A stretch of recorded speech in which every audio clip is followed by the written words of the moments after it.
Well, politicians in Britain are admitting that they once considered killing all of your pets to stop the COVID pandemic.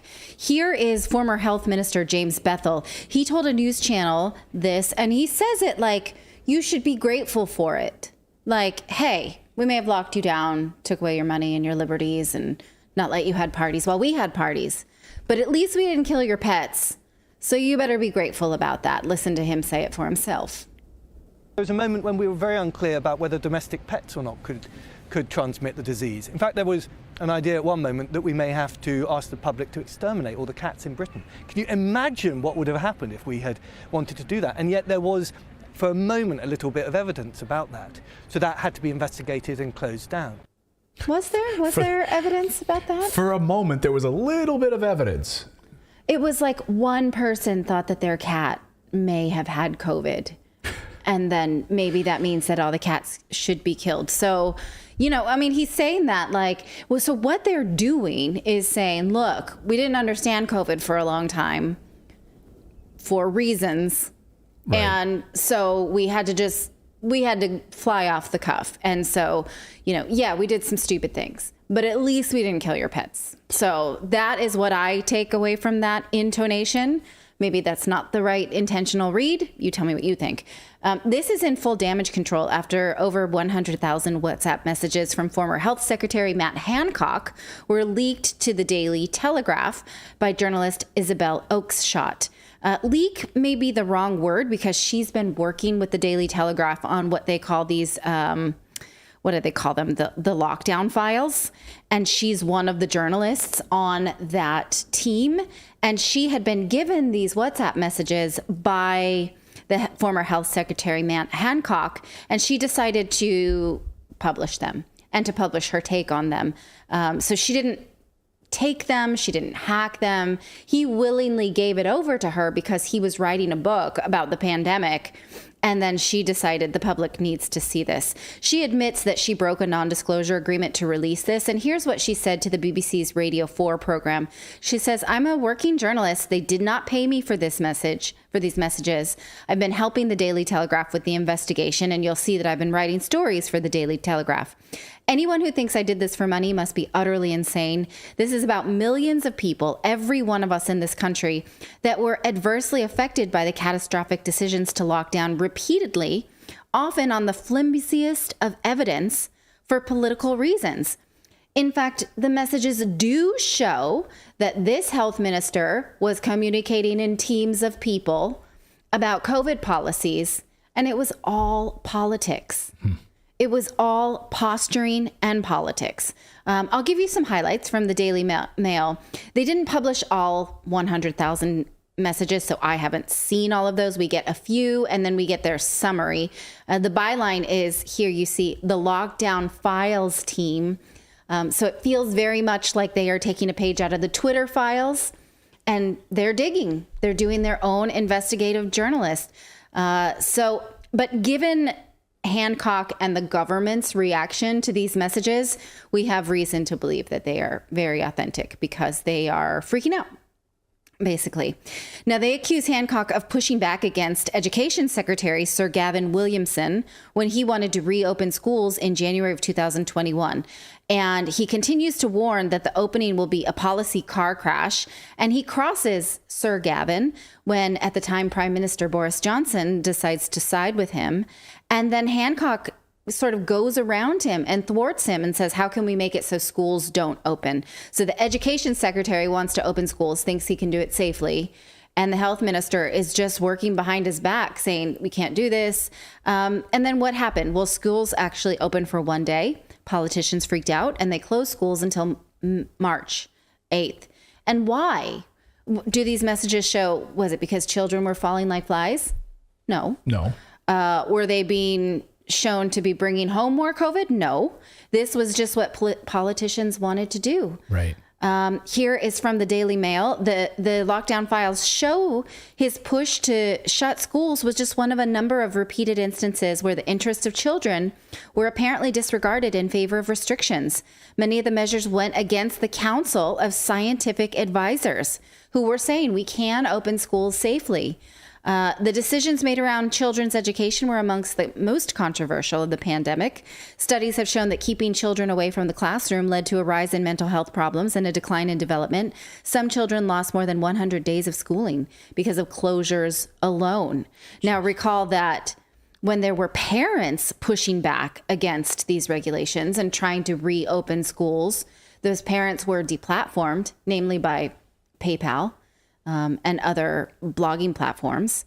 Hancock also pushed to send children home if they tested positive from a lateral flow test, which has a high incidence of false positives. So there were other politicians around them saying, well, we shouldn't send kids home just on a lateral flow test. If they test positive on that test, let's follow up with a PCR test so that we know if they have it, so that we don't just send home kids willy-nilly. And he said, no, we're not going to do that because it would be too much of a hassle, meaning false positive kids maybe being sent home, but whatever, that's okay. It's no big deal. Now, as someone who had to quarantine my kids, even when they were just exposed, for instance, you know, if someone on our bus route got COVID, all the kids on that bus had to quarantine, even if they didn't test positive. Or if one of my children had a fever and still didn't have COVID, right, I had to keep all of them home for a week. I'm going to say, I'll tell you what a hassle it is. He's saying, oh, it would be too much of a hassle to test for false positives. No, having your kids home when they should be in school and then you having to do virtual school, that is a hassle. Hassle is a nice word for that. And while he was so worried about kids in school, even though the data at the time did not show COVID as a risk to children, he did not seem worried about elderly people, even though the data at the time did show COVID as a risk to them. He was advised to give COVID tests to people entering nursing homes, and he said he decided not to because he said it muddies the water. He was more interested in hitting the target of 100,000 tests per day. So instead, he required COVID tests for those going from hospital to nursing homes, but not new entrants into nursing homes, where we know that COVID was more dangerous and could spread more like a wildfire. And he also fights to keep mask mandates in place in these messages in order to appease Scotland's Prime Minister Nicola Sturgeon, who was COVIDism. She was poster child COVIDism, right? It was the three like English speaking countries were Nicola Sturgeon, Jacinda Ardern, and Justin Trudeau. Like that was the trio, the Fab Three on COVIDism, who were showing the world what it means to be an authoritarian, right, and getting media praise for it. I'm going to, again, use the word that the chat room doesn't like. They were media darlings. When I say that, that doesn't mean we love them. That means the media loves them and is exceedingly kind to them. But Boris Johnson didn't want to, do you say a row? A row. A row is, a fight in English parlance. Yeah. Right, in Britain. Right? I've always said it a row, but I think they didn't want a row with a row. I can't say. Yeah, we have a lot of people watching from England tonight. Let us know in the chat. Is it's row, right? But it's spelled like row, your boat. R-O-W, right? So those two, and she's not the prime minister; she's the first minister. And they're called. Robert Griffin says, that's peak Karen. Karen. Peak Karen. That's yes, yeah, absolutely. Yeah. So they didn't want a row with Scottish First Minister Nicola Sturgeon because she was so big on COVIDism. So they said, we'll just keep the mask mandates in place. Yeah. You know what? Let's just keep it. Now, that's not science. I mean, it may be social science that I don't want to fight with other global leaders, so we'll keep mask mandates in place. But no, that's pure politics. And as the public goes absolutely nuts, because, we're not over it. It's not so long in our distant past that we don't remember what it felt like to be at the mercy of global leaders and go into our house and come out of our house cautiously, to feel like other people's bodies were a ticking time bomb, to see like old people walking down the street and not help them because you thought you could kill them by approaching them, like just carrying groceries for a little old lady because you might be carrying it. Right. We lived through something based on rules that were flimsy, as this journalist calls them. And, as the public is just going absolutely nuts about this, we have this politician saying, least we didn't kill your cats. Yeah, at least we were talking about it, and we got very close to doing it where we would have killed all your cats. China did that. They told hey, grab all of this one apartment complex had it, get all of the pets in that whole apartment complex, put them in a bag, they're dead, and they're going to dump them on the street. We covered that story here on the show. We even showed you the awful bags. It was horrible. So it's not uncommon. I mean, not out of the realm of possibility. That happened. So here is debates in Parliament this week around these WhatsApp message leaks. Here are politicians saying, you know what, we just didn't know back then. We were just doing our best. So we had to do something. I mean, did they?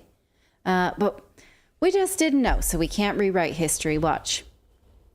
It seems to me that the opposition want to rewrite history. The fact is, at the time, people didn't know what was right or what was wrong. The Secretary of State listened to a whole lot of advice and then had to make a decision. Even one of the WhatsApp messages I've seen says, tell me if I'm wrong. So it seems to me what should happen is the COVID inquiry should deal with all these matters properly. The one question I would have for the Minister is it possible to get the COVID inquiry to report earlier? The leaked WhatsApp messages from the then Health Secretary, the Right Honourable Member for West Suffolk, showed that despite a shortage in COVID tests in September 2020, one of the Minister's advisers sent a test to the Right Honourable Member for North East Somerset's home by courier. Wow. This is yet more evidence that it's one rule for Conservative ministers and another for everyone else. So can the Minister please inform the House how many other government ministers, Conservative MPs and their families received priority tests during the pandemic when there was a shortage of tests? Well, actually, I would say to her, much though it's a difficult thing for me as a minister to see WhatsApp messages from me, in fact, in the pages of the newspaper. If she has read those, she will see that I was seeking a test for a member of my family and using exactly the same test app as everybody else to try and get access to a test that was needed. Okay. So they're fighting over this, saying, hey, you couriered the test, people couldn't get tests, whatever. But this, hey, we didn't know at the time. We were acting on, we just didn't know. Well, then should you have been setting policies that affected people's lives if you didn't know? So that's a valid question. Right. But they did know. There were studies on masks. The one we reported on just this week about masks were from 2016 and on, based on, contagious flus. And it wasn't COVID, but we knew about the efficacy of masks. We knew children weren't at risk for severe COVID. We knew a lot of things. They knew elderly people were. So none of these policies were around what we actually knew. And I really reject this, like, hey, give us the benefit of the doubt, we were doing our best, because they weren't. No, they actively knew this. And as Andrew Bridgen, of course, member of Parliament, who's I get forced out now on the Conservative Party, but he stood up. I mean, there was plenty of things that they knew that they were hiding, right? From on a whole range of issues, not just lockdowns, but to vaccines, et cetera, that the government knew and was well aware of inside the EU and in the UK. Yeah. But this, at least we didn't kill your pets bit is a little extra scary, because it does a little bit come off like a veiled threat, like STFU, because next time we could. Well, yeah, we can. We have ultimate power. We can take your land. We can take your pets. We can take your house. We can tell you that you can't leave. You can't drive. We can take your cash away from you, force you to have digital currency. We can do all of that. As someone in the chat just said, this coming, the World Health Organization's plans, all of those things are coming. And you're absolutely right about that in the chat. I didn't see whose name it was, but this is part of it. It's the control. Perhaps. So hide your kitten if you've got one. Yeah, your that's a route.